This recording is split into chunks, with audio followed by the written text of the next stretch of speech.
Y'all want to know something? Well, hey YouTube.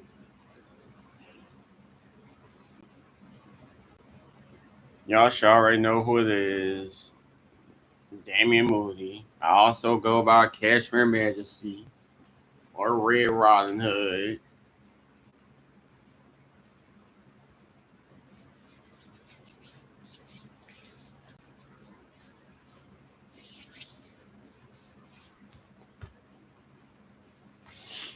Um, and I'm back in with another live video.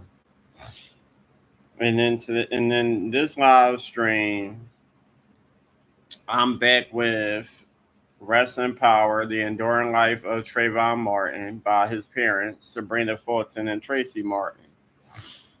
Um, like I'll be saying in a lot of these videos, some of these chapters are pretty long. And me personally, depending on the size of the print in the book, some of these are large print, some of these may be medium or small print.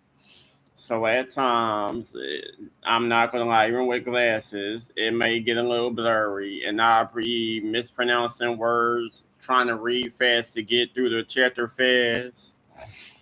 Because it's one thing to read to yourself, but then reading out loud, you might mispronounce something, or it might be a chance that maybe the writer or the author or something probably spelled something wrong. I don't know. Here he go. What made him want to get back on Tango?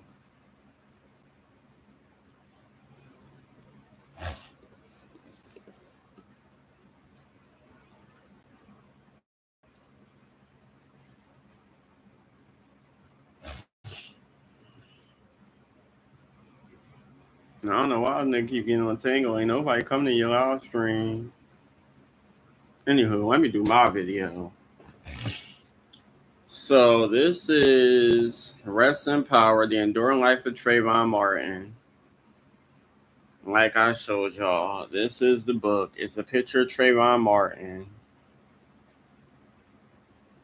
In the back, you see, I guess, newspaper articles scattered.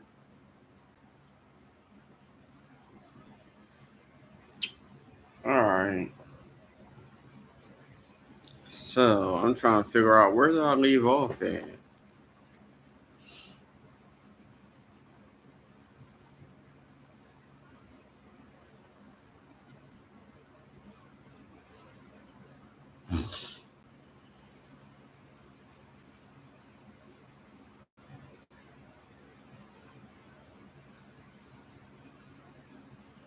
I'm trying.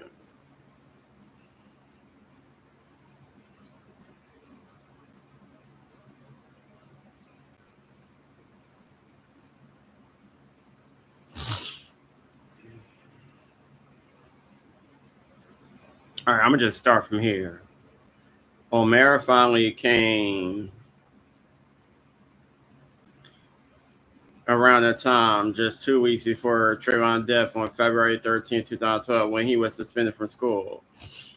It had to have been close to Valentine's Day, I said, and I always buy my two sons a gift for Valentine's Day, and I bought a gift for both my boys, and usually when I get home from work, Trayvon is there at the door.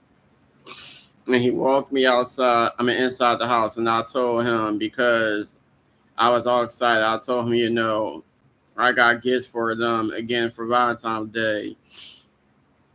So I was pretty excited. But he told me that I wouldn't be happy with the information he had. He said it's about school. And I asked him what happened.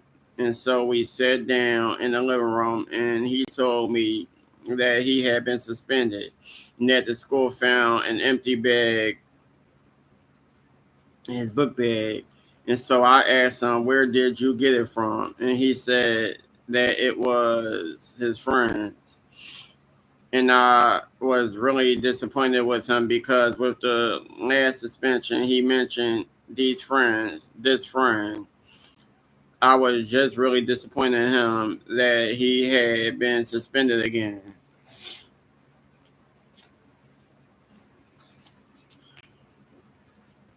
After more questions, O'Mara asked how I punished Trayvon for the suspension.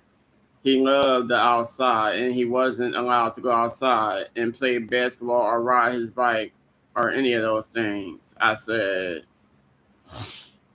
he wasn't allowed to watch television. The only thing he had access to was his cell phone.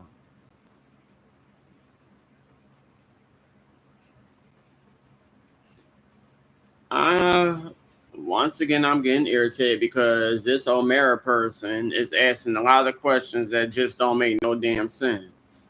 And what does this have to do with what happened to Trayvon? And the other great thing about it is, this is actually, now I got the book on Kindle a while back, but I never read it throughout. I had to get this book this way because when I got the book on Kindle, I was doing so many other things, so I rarely even paid attention to the books that I was getting on Kindle. And then y'all know, forgetting the password, probably forgetting the email address and stuff like that, got locked out my account, and then had to do a reset on my account. And when I finally got through that account, all the books that I got on Kindle and all the purchases I made, it pretty much was erased. So I couldn't get shit. And I done got plenty of books. And this was one of them. So I pretty much did a lot of research, watching YouTube videos, and I might have checked out a few little documentaries here and there.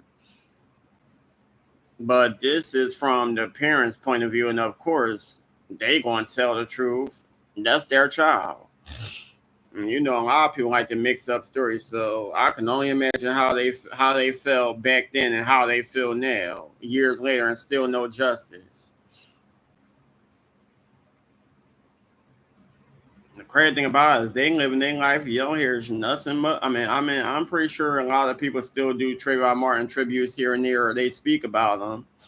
But the crazy thing about it is you don't really hear much about George Zimmerman. It's just like, okay, it happened years ago.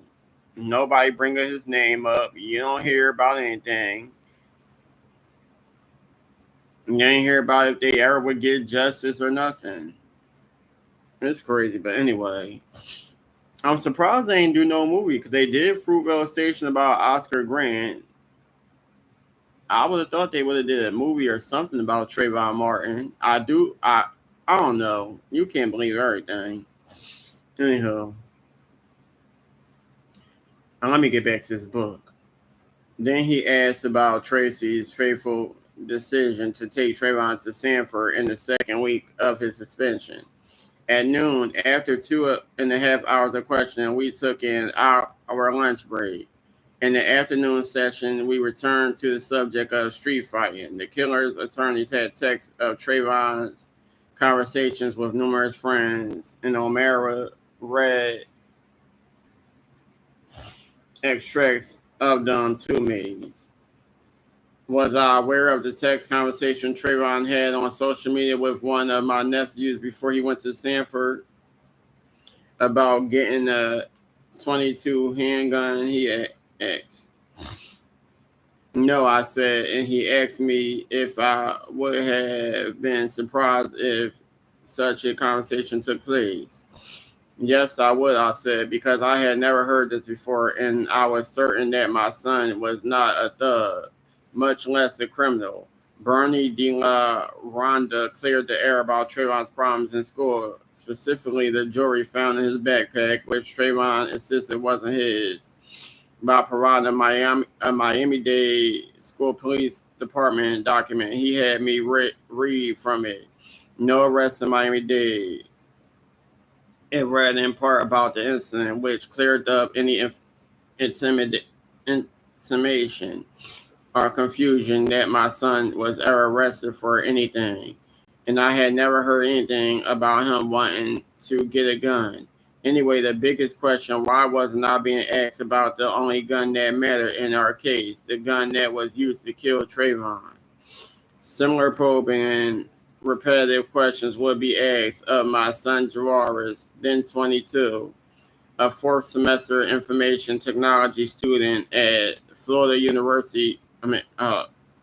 Florida International University, starting a few minutes after my deposition was done at 5 p.m.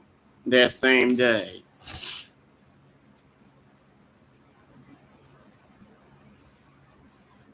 Were you aware that Trayvon was tardy often and sometimes would skip school altogether? Gerardus was asked by the attorney Don West.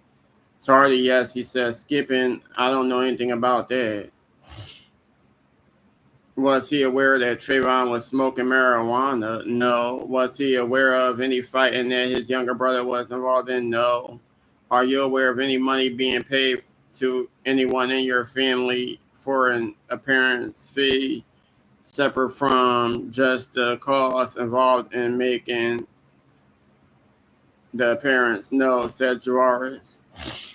I swear this is getting on my nerves. Why are y'all asking all these motherfucking questions that have nothing to do with what happened to Trayvon?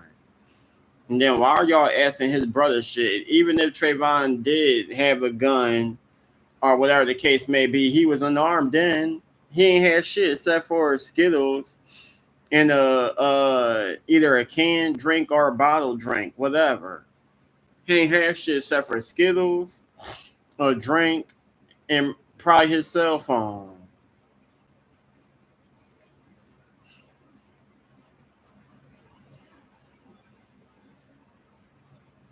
Whatever happened in his life did not matter to what happened to him. This is getting on my nerves.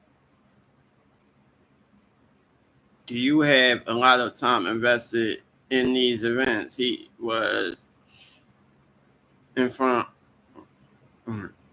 Yeah, Gerard's answer, but he had taken off from college since the day of his brother's death on February 26, 2012 to support the movement. Finally, after several hours of questioning, I was at last asked about the shooting of my son. I had done my best to keep my composure, but now, for the first time that day, I began to cry. Aside from the person not being arrested, I particularly, as someone who worked in the capacity of code enforcement for 11 years, did not think that it was proper for a neighborhood watch captain to do something other than watch and record or take down notes or something and wait for the police. I said, I just thought that was strange that he wasn't arrested. I thought it was strange later finding out that they didn't have any procedures in place that said that they needed to do a drug or an alcohol test on the person who shot and killed my unarmed son. I paused. I just didn't think that the Sanford Police Department handled this properly because he wasn't arrested and that he went home that day and my son did not. I said, now crying. I thought that it was inappropriate that they didn't provide enough information to us as the family because Trayvon was a minor and we just felt like we needed more answers. And later, O'Mara turned the questioning to our media appearances, specifically one on the Today Show on April 2012 when I misunderstood the question and used the word accident in regard to the meeting of Trayvon and George Zimmerman. The media and now the attorney incorrectly interpreted that as meaning that I thought the murder of my son was an accident, which was absolutely something I never believed. What did you mean on the Today Show when you said on TV that you thought that this event was sort of an accident that got out of control? O'Mara asked. I meant that them actually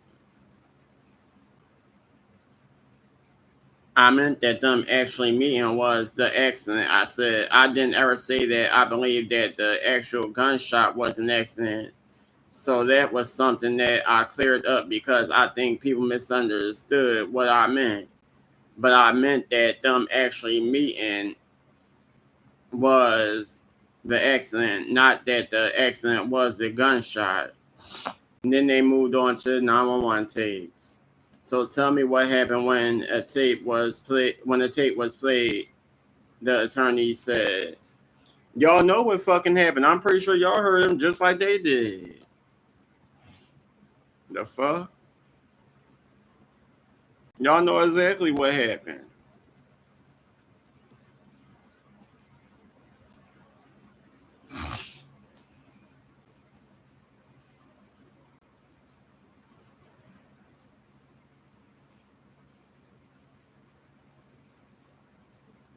I said I heard noises at first, people calling in, and then I said the tapes that I heard was the tape that actually had the gunshot on there and actually had the yelling on there. Tell me what went through your mind, he asked. I recognized the voice that's on there. I said, "What voice was that?" asked the attorney. It was Trayvon's voice. "What did you hear him say?" He asked. "I heard him say help." I said, "Now I heard his cries for help all over again in my mind, again and again and again." I started to cry. "How many times did you listen to the tape before you were able to determine that it was Trayvon's voice?" "I heard the tape once, and that was it." I said, "What did you say to anybody who was there?" He asked.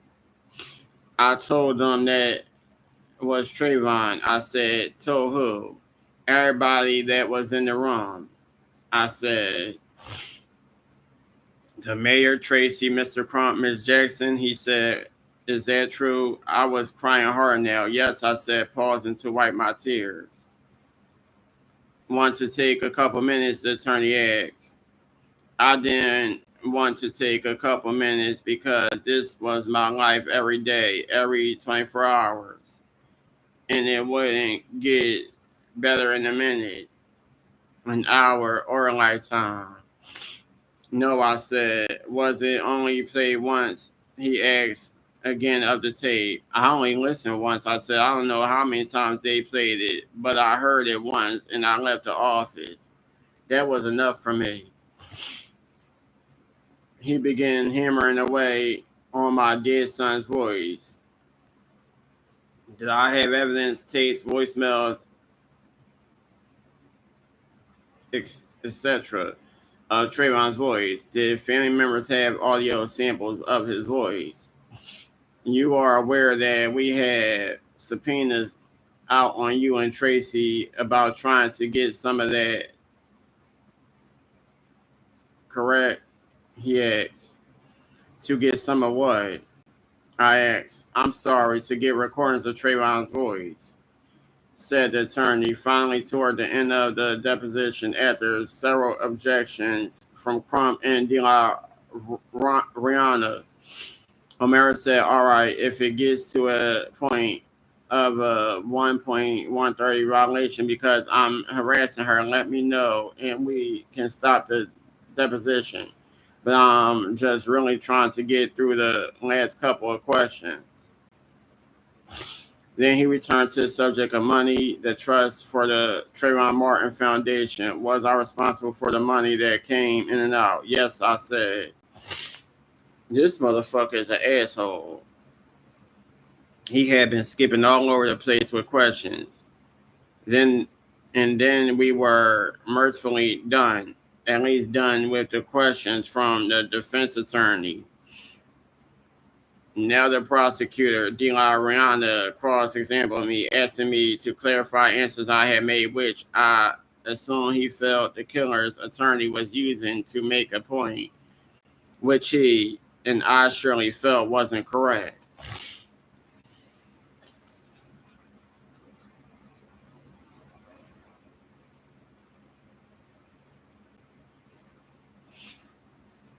"Miss Fulton, I think we spent probably the first 45 minutes of the question of in this deposition of you regarding your finances, regarding the money that was gathered either through the Trayvon Martin Fund or the Miami Foundation or whatever entities that were out there, whatever we call them." He said, "I'm going to flat out ask you because the way the questions were asked, it implied like you gathered all the money to steal it. Is is that what you were trying to do? No, I said. Did you take advantage of the fact that your son was murdered in order to make money? No, I said. Is that why you done this to get money here to gain from your son's death? The prosecutor asked. No, I would much rather have my son back, I said. Did you wish that February 26th your son would been what? Would have been murdered?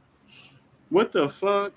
Absolutely not. Did you plan for your son to be murdered so that you could gain whatever amount of money what that has been obtained for the foundation here? He asked. No, O'Mara objected, but the prosecutor moved forward.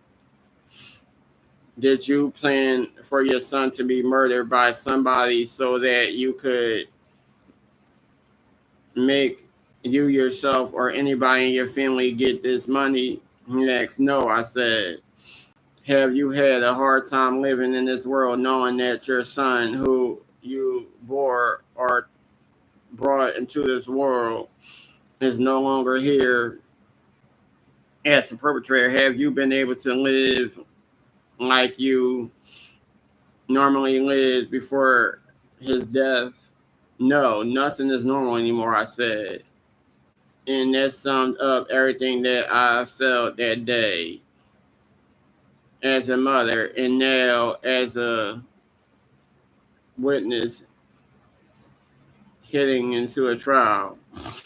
During the same time, a strange bulge in my neck kept growing, sapping my strength, draining my energy while also making my heart race so fast I was unable to sleep. I thought it was part of the depression of losing my son, coupled with the constant traveling, interviewing, being forever on the go. And now, this upcoming trial. I returned to my doctor and he examined my neck, specifically the bulge in it. As soon as he felt it, he immediately knew you have a thyroid disorder. He said, adding, in an extreme case, most likely from the stress, your heart is racing so fast. I'm surprised you didn't have a heart attack.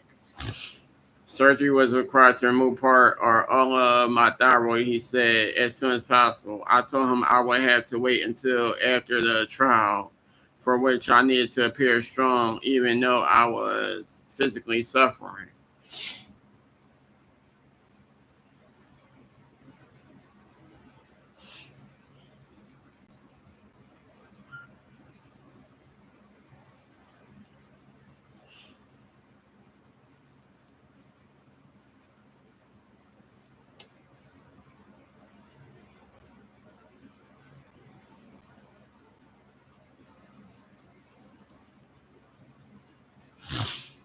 On Monday, June 10, 2013, jury selection began. My sister was driving us to Sanford from Miami the Sunday before. The mood in the car was solemn but hopeful. We had some anxiety about what the trial would bring, what feelings and memories it would stir up, but we were ready to begin the process with full belief that justice would be done. Suddenly, just outside Sanford, our car was flooded with lights and sound, red and blue lights, and the screaming of a police siren.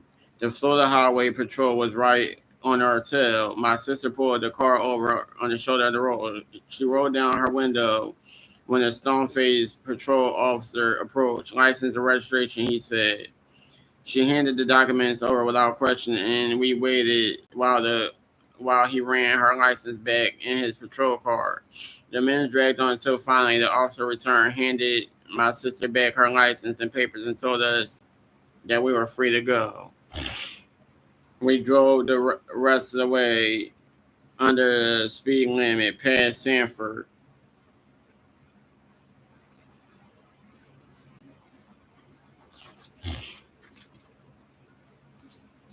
into the hotel in Lake Mary that would be our home for the next month.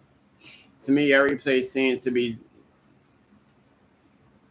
dreary, but it was very clean and well kept, and the staff treated us kindly there. We didn't know if the fact that we were pulled over just outside Sanford on our way to the first day of the trial was a strange coincidence or had been done intentionally, but knew there was a large contingent of law enforcement in Florida that didn't like us. Some supported what the killer had done. I guess they didn't understand because Trayvon wasn't their 17-year-old son. Others, even if they weren't sympathetic to the killer and even disagreed with the way the case was handled by police, still didn't like their procedures being aired in a public courtroom. They didn't like the spotlight being brought to their internal processes. How many more pages is this? Because I'm about to stop reading again. This is kind of long. I'm about to take a whole nother break.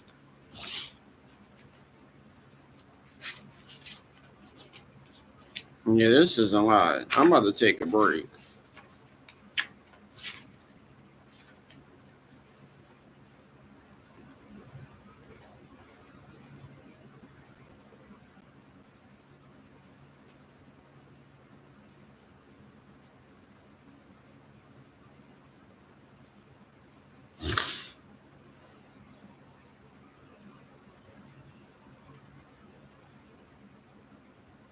Yeah, this is a lot. I'm about to take a break. I'll get back to y'all.